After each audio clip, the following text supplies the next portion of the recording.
दूरवर छोटं असं हिरवंगार असं जंगल होतं. त्या जंगलामध्ये एक हरीण आणि त्याचं पिल्लू राहत होतं. ते दोघे रोज इकडे जायचे तिकडे जायचे, उड्या मारायचे.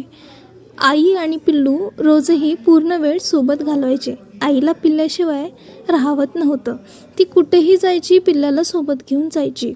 रोज ते दोघे सोबतच फिरायचे, सोबतच खायचे, पाणी पियायलाही सोबतच जायचे. आई तिच्या पिल्लाला 1 मिनिटासाठीही दूरवर सोडायची नाही, स्वतःपासून दूर होऊ देत नव्हती. पिल्लू आईपासून जास्तीत जास्त 1 खालीवरी व्हायचा. एक दिवस झालं असं की पिल्लू रोजच्याप्रमाणे आईकडून थोडं दूर आलं आणि पाणी पित पित नदीकाठी आलं. तितक्यात एका मगरीने त्या पिल्ल्याला पाहिलं होतं. ती त्याच्या जवळजवळ येत होती. पिल्ल्याला जवळ येईपर्यंत समजलंच नाही. जसंच त्याला समजलं तो पळायला लागला. मगर जवळजवळ येत होती. मगर त्याच्या मागेच लागली होती. पिल्लाला काही समजत नव्हतं. आईने दूरवरून पिल्लाच्या मागे लागलेली मगर पाहिली होती. आईलाही काही समजत नव्हतं. आई घाबरली होती.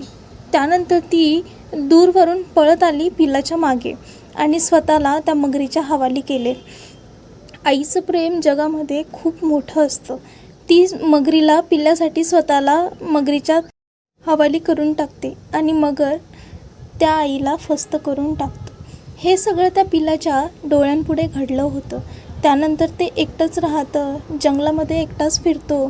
त्याला काही समजत नाही, आता काय करावं काय. दुःखी होऊन बसतं. स्टोरी आवडली असेल तर लाईक नक्की करा.